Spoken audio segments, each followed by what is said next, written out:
옛날 영국에 어떤 왕이 있었습니다. 그 왕은 아주 선하고 인자한 왕으로 소문이 나 있었습니다. 하루는 이 왕이 매우 흉악한 죄수들이 갇혀 있는 지하 감옥을 방문합니다. 이 왕은 평소에 아주 인자하고 너그러운 왕으로 알려져 있기에 그곳에 있는 죄수들은 혹시나 왕이 나한테 은혜를 베풀어서 석방시켜주진 않으실까, 어떻게 하면 왕한테 간청을 해서 풀어달라고 매달려 볼까 하고 생각을 합니다. 드디어 왕은 첫 번째 방 죄수에게 질문을 합니다. 너는 무슨 죄를 짓고 감옥에 오게 되었느냐? 질문을 들은 죄수는 즉시 대답을 합니다. 저는 너무 억울합니다. 저는 죄가 없습니다. 제발 제 말을 믿어주십시오. 왕은 그 죄수의 말에 대답하지 않고 다음 죄수에게 질문합니다. 너는 무슨 죄를 지었느냐? 저도 정말 억울합니다. 나쁜 놈한테 누명을 써서 감옥에 와서 고생을 하고 있습니다. 제발 저를 풀어주십시오. 왕은 수십 명의 죄수들에게 각자의 죄목을 물어봤지만 모두들 나는 무죄다라고 호소하면서 왕한테 석방해달라고 간청을 합니다. 그러다가 왕은 맨 마지막 방에 이르게 됐습니다. 그 방에서는 방에 있는 죄수는 다른 죄수와는 달리 그 늙은 죄수 하나는 고개를 푹 수그린 채 앉아 있습니다. 왕은 그에게 질문합니다. 너는 무슨 죄를 지었느냐? 왕의 물음에 죄수는 고개를 들지도 못한 채로 대답을 합니다. 저는 철없던 젊은 시절 한 사람을 죽였습니다. 그 죄로 이곳에 오게 됐습니다. 너무나 큰 죄를 진 죄인이기 때문에 마땅히 이렇게 벌을 받고 있는 중입니다.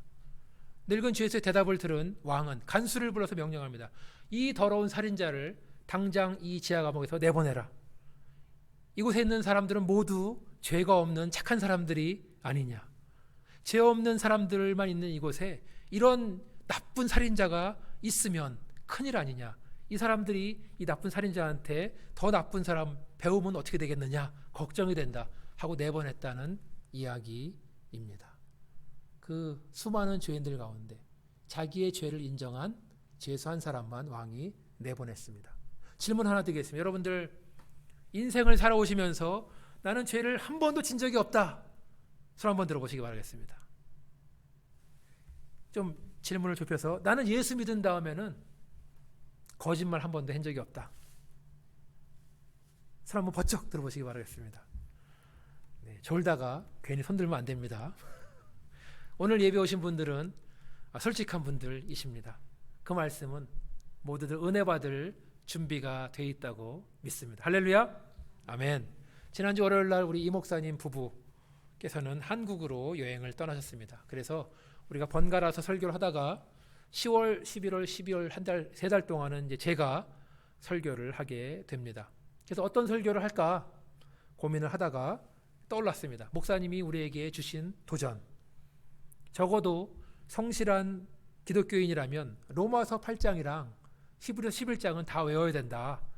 이 거룩한 부담감 때문에 저는 이 기간 동안에 먼저 로마서 8장을 시리즈로 설교하기로 결심을 했습니다. 로마서 8장을 잘 외우는 것도 중요하지만 우리가 이 속에 있는 의미를 정확히 알아야, 하나님 무슨 말씀하시는지를 정확히 배워야 암송도 도움이 되고 우리 영성도 발전하는 줄 믿습니다. 로마서, 저는 지금 기억이 제가 중학교 고등학교 때인가 로마서를 혼자 읽는데 너무 어려워서 울었던 기억도 있어요. 근데 이제 제가 공부도 하고 신학 공부도 하고 나이도 먹으면서 이제는 로마서 길을 좀 제가 알 것 같습니다. 그래서 제가 은혜 받은 말씀, 하나님 말씀하시는 것을 함께 파보는데 아마 강해식으로 할 텐데요. 여러분들 오늘 오신 거 아주 잘 오셨습니다. 앞으로 이 로마서 할 때 빠지지 말고 과연 로마서 말씀을 통해서 왜 목사님께서 로마서 8장을 외우라 그랬는가 같이 한번 배워나가시기를 바라겠습니다.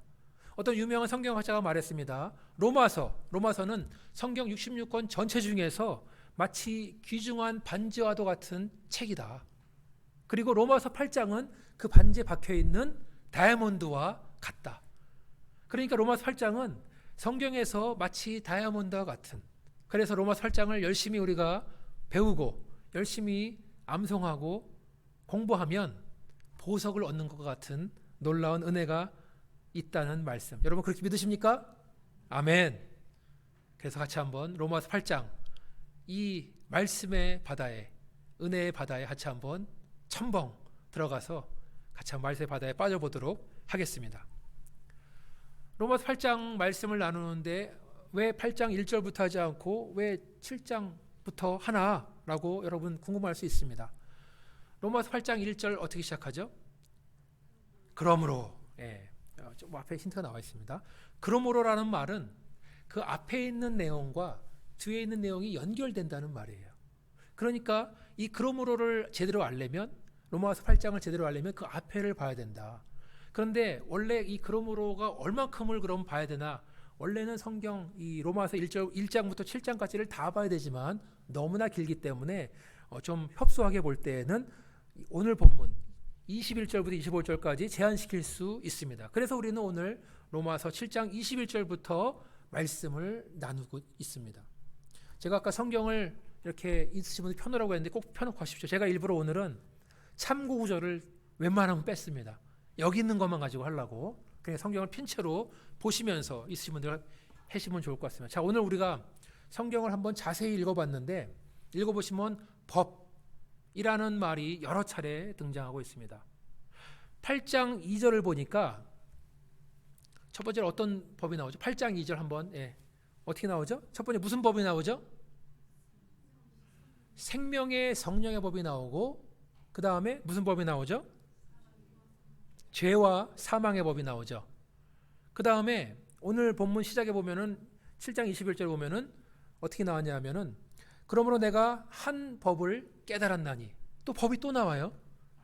그러니까 죄와 사망의 법이 있고 성령의 생명의 법이 있고 그 다음에 한 법이 또 깨달았다는 거예요. 자, 첫 번째 먼저 죄와 사망의 법이 무엇인지 한번 같이 보도록 하겠습니다. 성경 피신 분들은 알겠지만 이 8장 2절에 나온 죄와 사망의 법은 오늘 본문의 7장 23절을 보니까 내 지체 속에 한 다른 법, 이것이 또 그거고요. 또 23절에 보니까 죄의 법, 이것도 죄와 사망의 법입니다. 또 8장 또 25절에 보니까 또 죄의 법, 또 이렇게 나왔죠. 그러니까 지금 이런 것들이 다 죄와 사망의 법을 다 연결하는 겁니다. 아마 성경 공부하시는 분들은 아마 밑줄을 쳐서 한번 기록해 좋을 것 같습니다. 죄와 사망의 법은 다른 말로 육신의 법입니다. 육신의 법. 아담이 에덴 동산에서 범죄한 다음에 죄가 우리에게 들어옵니다. 여러분, 아담이 죄를 지은 결과가 무엇입니까? 사망입니다. 사망. 하나님께서 아담에게 분명히 말씀하셨습니다. 선악을 알게 한 나무 열매는 먹지 말라. 내가 먹는 날에는 반드시 죽으리라. 죽는다고 말씀하셨어요. 그런데 불순종했습니다. 죄를 지은 결과는 사망입니다. 아담이 죄를 짓기 전에는 언제든지 아담은 하나님을 만나서 하나님과 동행할 수 있었습니다. 하나님이 지금 동산을 거닐 때 함께 걸었었는데 찾으시는 거 아니에요? 그렇지만 아담이 범죄한 이후에 가장 먼저 일어난 것은 하나님을 떠난 것입니다. 하나님을 피해서 숨은 것입니다. 왜 그렇습니까? 죄를 지은 몸으로 선하신 하나님을 만날 수 없었기 때문에 그렇습니다. 부끄러워서 숨었다고 말하고 있습니다. 죄를 지은 다음에 어떻게 되는가? 하나님과의 관계가 깨졌습니다. 이제 어느 누구도 하나님께 직접 나갈 수가 없게 됐습니다. 그 다리가 끊어져 버렸습니다. 영적으로 다 죽었기 때문에 그렇습니다. 여러분 다 아시는 말씀 로마서 3장 23절 모든 사람이 죄를 범하였음에 하나님의 영광에 이르지 못하더니 모든 사람이 아담을 범한 모든 사람이 죄를 범했다. 모든 사람이 죽었다. 모든 사람이 하나님의 영광에 이르지 못한다.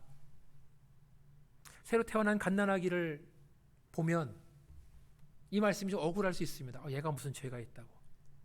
그렇지만 우리 모두는 아담의 후손이기 때문에 아담의 자손이기 때문에 나면서부터 죄 가운데서 태어났다는 것입니다. 전문 용어로 원죄, 원래부터 죄가 있다.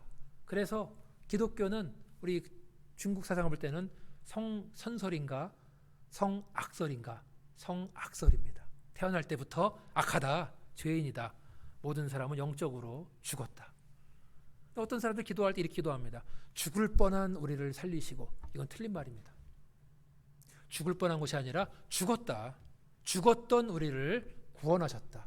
죽었던 우리를 살리셨다. 여러분 믿으십니까? 동의하십니까? 아멘. 자, 그러면 사망과 사망의 죽음의 법의 결과는 무엇인가? 오늘 본문에서 보면은 뭐라고 나와 있죠? 오늘 본문에서 사망, 죽음의 법의 결과는 무엇인가? 오늘 설교 제목과 연관되어 있습니다. 정죄입니다. 정죄. condemnation. 정죄. 정죄의 뜻은 유죄 판결, 그리고 그에 따르는 형벌을 말합니다. 다시 말해서 인간이 저지른 죄에 대한 하나님의 유죄 판결, 그리고 그것에 대한 결과는 사망, 이것이 바로 정죄라는 것입니다.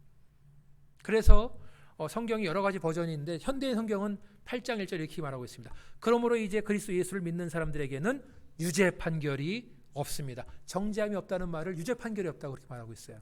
다시 말해서 예수를 믿지 않는 사람들은 다 유죄 판결을 받았다. 사망과 죽음의 법 아래 있다. 그런 말씀입니다. 두 번째 법은 바로 생명의 성령의 법입니다. 여러분 펼친 성경 말씀에 보니까 7장 22절에도 하나님의 법, 7장 23절에도 내 마음의 법, 25절에 하나님의 법, 이런 것들이 다 8장 2절에 나오는 생명의 성령의 법과 다 일맥상통한 것입니다. 성경에 표시해 놓으면 이해가 편하십니다. 생명의 법은, 생명의 성령의 법은 다른 말로 영의 법입니다. 아담의 범죄로 죄와 사망의 법이 생겼다면 예수 그리스도를 통해서 생명의 성령의 법이 생겼습니다.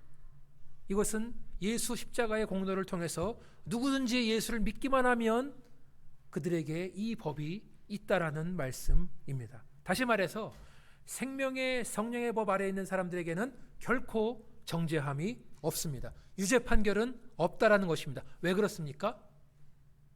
예수님께서 나 대신 유죄 판결을 받았기 때문에, 예수님께서 나 대신 십자가형을 받았기 때문에, 예수님께서 나 대신 정죄를 받았기 때문에 나는 정죄할 게 없다라는 거예요. 오늘 본문 말씀 8장 3절 같이 한번 보시겠습니다. 8장 3절 시작.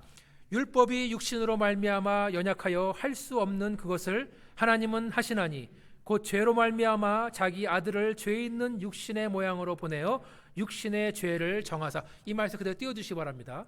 여기서 맨 마지막 문장 육신의 죄를 정하사, 이 말씀 이 무슨 말일까? 영어 성경을 보시면 나옵니다. 여기서 정한다는 말은 정죄한다는 말입니다. condemnation, condemned. 그러니까 하나님께서 예수 그리스도를 정죄하셨다. 아무 죄 없는 예수님에게 유죄를 선포했다. 아무 죄 없는 예수님에게 십자가 사형을 받게 했다. 예수님이 우리 대신 십자가에서 죽으심으로써 생명의 성령의 법을 우리에게 주셨다는 말씀입니다. 우리가 받을 정죄를 예수님이 대신 받으셨습니다. 우리가 받을 유죄 판결을 예수님이 대신 받으셨습니다. 우리가 받아야 될 사형을 예수님이 대신 받으신 것입니다. 믿으시면 아멘 하시기 바라겠습니다. 감사하시면 아멘 하시기 바라겠습니다. 아멘. 제가 아멘을 이렇게 부탁할 때는 큰 목소리로 아멘 하시겠습니다. 아멘. 예수님이 나 대신 정죄를 받았습니다. 그래서 우리에게는 결코 정죄함이 없습니다. 사랑하는 여러분, 이 말씀 우리가 배웠으니까 이제부터는 형제자매 여러분들을 정죄하지 마시기 바랍니다. 왜냐하면 예수님이 이미 그 사람 대신 정죄를 당했습니다. 만약에 여러분이 어떤 사람을 정죄한다면 그것은 바로 여러분이 예수님을 정죄하는 것이 됩니다. 그 사람 정죄하는 거 예수님이 대신 받았기 때문에 어떻게 하면 우리가 다른 형제자매를 정죄하지 않을 수 있겠습니까? 그 형제자매를 바라보면서 그 안에 계신 예수를 바라보면 됩니다. 그 사람의 생명을 피값으로 사신 예수의 사랑을 기억하면 정죄하지 않을 수 있습니다. 동시에 예수님이 나 같은 사람도 살리셨는데 내가 무슨 자격이 있다고 내가 다른 사람을 뭐라 정죄하는가, 이렇게 생각하시면 됩니다. 우리 모두 예수님께 갚을 수 없는 큰 빚을 진 자들임을 믿으시면 아멘 하시기 바라겠습니다. 아멘. 결코 정죄함이 없나니. 자, 우리는 지금 죄와 사망의 법을 배웠고 생명의 성령의 법을 배웠습니다. 이제 오늘 본문에 나오는 사도 바울이 말하는 사도 바울이 깨달은 법, 세 번째 법이 뭔가 보겠습니다. 로마서 7장 21절 한번 펴주시고요. 제가 읽어보겠습니다. 그러므로 내가 한 법을 깨달았노니 곧 선을 행하기 원하는 나에게 악이 함께 있는 것이로다.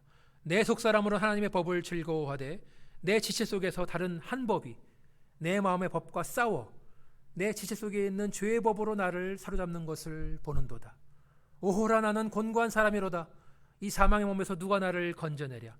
우리 주 예수 그리스도로 말미암아 하나님께 감사하리로다. 그런즉 내 자신이 마음으로는 하나님의 법을, 육신으로는 죄의 법을 섬기노라. 사도 바울이 깨달은 것, 엄밀히 말해서 그가 깨달은 원리, 법칙은 바로 내 안에 두 개의 법이 존재한다. 생명의 성령의 법과 죄와 사망의 법이 함께 있다는 것입니다. 그 두 법이 내 안에서 전쟁을 치르고 있다, 싸우고 있다라는 말씀입니다. 나는 구원받았습니다. 그렇지만 아직까지 육신의 장막을 입고 있기 때문에, 육신에 거하기 때문에 육신의 법, 다시 말하면 죄와 사망의 법이 있다라는 말씀입니다. 동시에 나는 예수 믿고 구원을 받았습니다. 그렇기 때문에 영의 법, 다시 말해서 생명의 성령의 법이 내 안에 있다는 것입니다. 그래서 선을 행하기 원하는 나에게 악이 함께 있구나. 속사람으로 하나님의 법을 즐거워하지만 내 지체 속에서 다른 한 법이 내 마음의 법과 싸우는구나. 내 지체 속에 있는 죄의 법이 나를 사로잡고 있는 것을 내가 본다. 여기서 말하는 지체라는 것은 우리 몸의 기관들, 장기들을 말합니다. 팔, 다리, 눈, 입, 혀, 우리 성적 기관들, 머리, 생각들 다 포함됩니다. 예수를 믿고 구원받은 우리들 속에서 전쟁이 일어난다는 말씀입니다. 차라리 예수를 안 믿었다면, 내 안에 생명의 법이 안 들어왔다면 전쟁은 없어요. 그냥 사망의 법으로 살면 돼요. 그냥 죄의 법으로 살면 돼요. 예수 믿기 전에는 갈등이 없습니다. 그런데 내 안에 생명의 법이 들어왔기 때문에 지금 전쟁이 일어나는 겁니다. 선과 악이 함께 있다는 말씀입니다. 영으로는 하나님을 즐거워하면서 예배 시간 너무 좋다, 찬양 너무 좋다, 기도 너무 좋다, 말씀 좋다, 동시에 우리의 몸은 죄에 사로잡혀 있다는 것입니다. 이 싸움은, 이 전쟁은 우리가 이 땅을 살아갈 때 계속됩니다. 우리가 육신의 장막을 벗을 때까지, 하나님께 다시 돌아갈 때까지 이 싸움은 끝나지 않는다는 말씀입니다. 그 전까지 우리 안에서 처절한 싸움은 계속됩니다. 우리가 존경하는 신앙의 선배 사도 바울도 이렇게 말한 거 아닙니까? 오호라, 나는 곤고한 사람이다. 이 사망의 몸에서 누가 나를 건져내랴. 여러분, 사도 바울 잘 아시겠지만 주님을 위해서 모든 것을 다 바쳐서 사명을 감당한 사람입니다. 생명까지도. 그런데도 이 사람이 지금 나는 곤고한 사람이다, 자기 연약함을 고백합니다. 내 몸이 사망의 몸이라고 우리들에게 고백하고 있는 것입니다. 만약에 사도 바울의 고백이 여기서 끝난다면 기독교는 비참한 종교, 처량한 종교로 끝났을 것입니다. 그렇지만 사도 바울은 이렇게 사망의 몸, 나는 공고한 자로다, 이것을 끝나는 것이 아니라 이 몸을 구원해 주실 분, 바로 예수 그리스도에게 우리의 시선을 이끌고 있습니다. 우리 주 예수 그리스도로 말미암아 하나님께 감사하리로다. 그런즉 내 자신이 마음으로 하나님의 법을 섬긴다. 예수님께서 전쟁에서 승리했다는 말씀입니다. 사망의 법과 생명의 법의 전쟁에서 승리했다는 말씀. 그리고 우리도 예수의 승리로 말미암아 우리 또한 승리를 거두게 된다는 말씀입니다. 그래서 내 자신이 마음으로 하나님의 법을 섬긴다라고 말하는 것입니다. 동시에 아직까지 육신에 거하기 때문에 나의 몸은 죄의 법을 섬긴다 라고 말하고 있습니다. 이러한 사도 바울이 목격한 이 법칙, 이것을 가지고 지금 8장으로 이제 들어갑니다. 예수의 은혜로 우리는 영적으로 하나님의 법을 섬기게 됐습니다. 그러나 아직까지 우리가 육신에 거하기 때문에 때로는 죄의 법을 섬기고 있습니다. 그런데 중요한 것은 8장 1절에 나온 것처럼 그러므로 이제 예수 그리스도 안에 있는 자에게는 결코 정죄함이 없다. 죄와 사망의 법을 섬긴다 할지라도 예수 안에 있는 자에게는 결코 정죄함이 없다. 때때로 죄의 법에 패배한다 할지라도 결코 정죄함은 없다. 8장 2절에 나온 것처럼 이는 그리스도 예수 안에 있는 생명의 성령의 법이 죄와 사망의 법에서 너를 해방했다. 아직까지 나는 육신의 법 아래 있는데 해방했다는 거예요.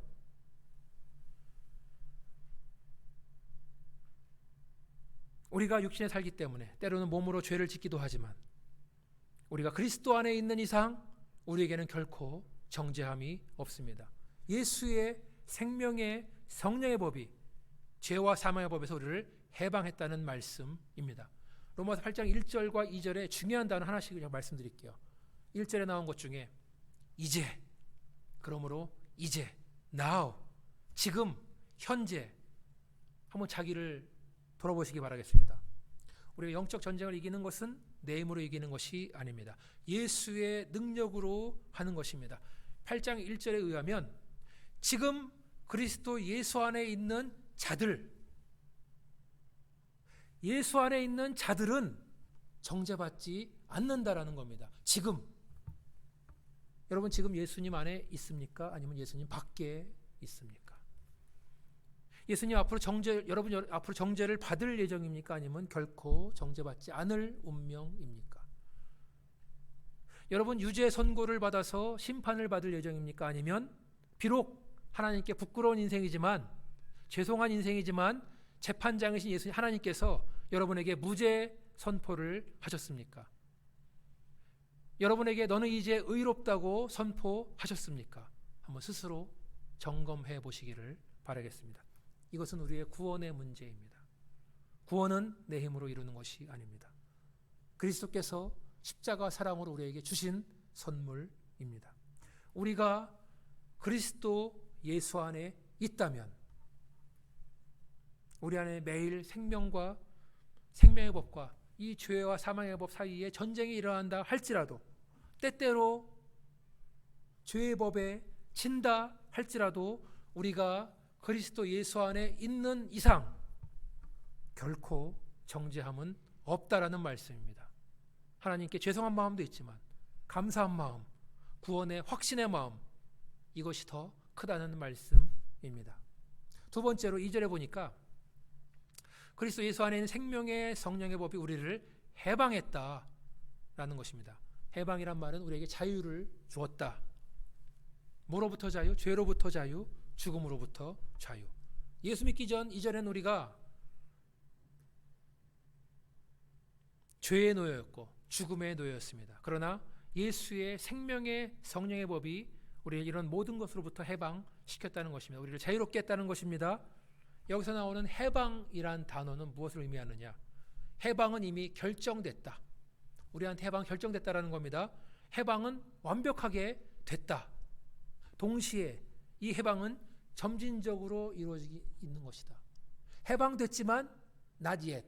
다 끝까지 가진 않았어요. 여러분 이런 예를 많이 들었을 것입니다. 지금 박찬호가 은퇴해서 한국에서 있지만 한참 미국에서 LA 다저스에서 투수로 있을 때 많은 사람들이 이제 낮에 이긴 경기를 비디오 녹화한 다음에 집에 와서 1회부터 천천히 봅니다. 경기 결과 모른다면 박찬호가 막 안타를 맞든지 홈런을 맞으면 박철호가 막 연속으로 볼넷을 내주면 마음이 불안하고 마음을 졸입니다. 이거 지는 거 아니야? 그런데 박찬호가 이미 이 경기에서 이겼다, LA에서 승리했다라는 것을 알고 있다면 경기를 보면서 불안해하지 않습니다. 흔들리지 않습니다. 이미 이긴 경기를 보고 있기 때문에 그렇습니다. 생명의 성령의 법으로 우리를 죄와 사망의 법에서 해방시켰습니다. 경기는 지금도 진행되고 있습니다. 아직도 죄의 법이 있고 사망의 법이 있고 때때로 패배하는 것 같지만 우리는 승리한 경기를 치르고 있는 것입니다. 믿으시면 아멘 하시기 바라겠습니다. 우리는 이긴 싸움을 싸우고 있는 것입니다. 할렐루야! 아멘. 그래서 성경학자들은 1절에 나오는 결코 정죄함이 없다, 이것을 여러분 구원에서 칭의, 성화, 영화 이거 들어보셨어요? 모르신 분들은 성경 공부 저랑 하셔야 됩니다. 칭이라는 것은 의롭다, 칭한다, 법정 용어인데요. 죄인한테 너는 이제 의로워라고 재판장이 선고하는 겁니다. 결코 정죄함이 없다라는 것은 칭의, 무죄, 구원받을 때 우리를 의롭다고 칭하는 것, 재판장이 죄인에게 너는 이제 죄가 없다라고 선포하는 것, 마치 우리가 구원받을 때 내가 죄인이지만 나를 의롭다 하신 것처럼. 2절에 나오는 해방은 구원은 선포되었지만 아직 마지막 단계까지 이른 것이 아니기 때문에 구원받은 자로서 세상을 살아가는 것, 성화, 거룩할 성, 될 화자. 우리가 구원받았지만 바로 천국에 있는 게 아니에요.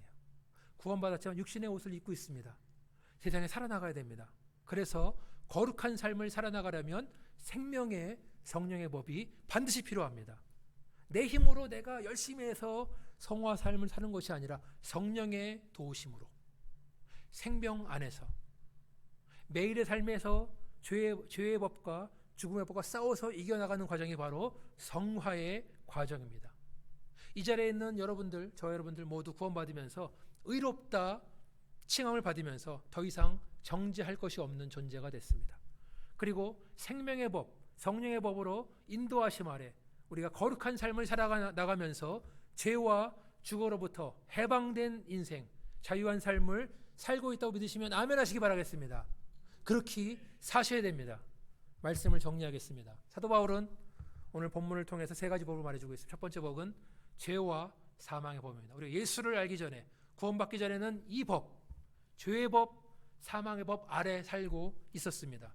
우리는 모두 유죄 판결을 받았고 정죄받았고 심판이 기다리고 있었던 운명이었습니다. 그렇지만 두 번째 법, 예수 십자가를 믿고 구원받은 이후에는 두 번째 법 아래 있습니다. 생명의 성령의 법 아래 있는 것입니다. 예수 안에서 새 생명을 얻었습니다. 구원 이후의 삶 가운데 성령이 오셔서 성령의 인도하심 아래 하루하루를 살면서 거룩한 삶, 성화의 과정을 살아가고 있는 것입니다. 그런데 바울은 세 가지 법을 말하고 세 번째 법을 말하고 있습니다. 그것은 우리가 구원받은 몸이지만 아직까지 우리 안에 하나님의 법이 있지만 동시에 죄의 법도 존재한다는 것입니다. 그 싸움은 우리가 이 육체 장막을 다 벗을 때까지 싸운다는 것입니다. 마음에는 원이로되 육신이 약하도다. 예수님께서 졸고 있는 제자들에게 말씀하시는 말씀이죠. 우리가 속사람으로는 하나님을 즐거워하는 것 같지만 동시에 우리 육신으로는 죄의 법 아래에 있는 것을 스스로 본다라는 겁니다. 그래서 사도 바울도 오호라 나는 곤고한 사람이다. 이 사망의 몸에서 누가 나를 건져낼 것인가라고 한탄하고 있는데 바로 그분은 바로 예수 그리스도. 사람이 하지 못하는 일을 하나님은 하시는 줄 믿습니다. 우리가 예수 안에서 결코 정죄함이 없습니다. 우리 육신이 약해서 번번이 무너진다 할지라도 하나님은 이미 우리에게 무죄를 선포했기 때문에 우리를 의롭다고 선포하셨기 때문에 그렇습니다. 또한 우리가 예수 안에 있기 때문에 예수 안에 우리 안에 있는 생명의 성령의 법이 우리를 해방시켜 주었습니다. 이미 해방된 전쟁에서 해방된 삶을 살고 있는 것입니다. 저와 여러분은 이렇게 결코 정죄받지 않게 된 것은, 그리고 우리가 죄와 사망에서 해방된 것은 바로 예수께서 우리를 대신해서 정죄를 받았기 때문에, 우리를 대신해서 유죄의 선고를 받았기 때문에, 우리를 대신해서 십자가 형벌을 받으셨기 때문에 그렇습니다. 믿으시면 아멘 하시기 바라겠습니다. 그렇죠. 사탄은 우리의 빈틈을 노려서 우리 연약한 육심을 틈타서 언제든지 거짓 선동을 하려고 합니다. 정죄하려고 합니다. 정죄받을 필요 없는데 정죄시키고 있습니다. 그러나 우리가 말씀 안에 있으면, 주 안에 있으면 이런 속임수에 넘어가지 말아야 합니다. 우리는 육신을 따라 죄와 사망의 법에 사는 것이 아니라 영을 따라 생명과 성령의 법을 살고 있는 존재입니다. 우리 안에 있는 생명의 법, 성령의 법으로 이런 것들을 능히 이겨내시는 저 여러분 되시기를 주님의 이름으로 축원합니다. 우리가 믿되 제대로 믿으면 됩니다. 같이 기도하시겠습니다. 그러므로 이제 그리스도 안에 있는 자에게는 결코 정죄함이 없나니 이는 그리스도 예수 안에 있는 생명의 성령의 법으로 이 죄와 사망의 법에서 너를 해방하였음이니라. 우리가 받아 마땅한 정죄를 예수님이 대신 받으셨습니다. 예수님 우리를 위해서 죽으시고 우리에게 생명을 주셨습니다. 우리를 죄와 사망의 권세에서 해방시켜 주셨습니다. 우리 주 예수 그리스도를 찬양합니다. 우리가 늘 예수의 사랑의 십자가를 기억하게 하시고 생명의 법, 성령의 법으로 충만한 삶을 살게 하여 주시옵소서. 이 모든 말씀을 예수 이름으로 기도합니다. 아멘. 다 함께 자리에서 일어나셔서 찬송가 280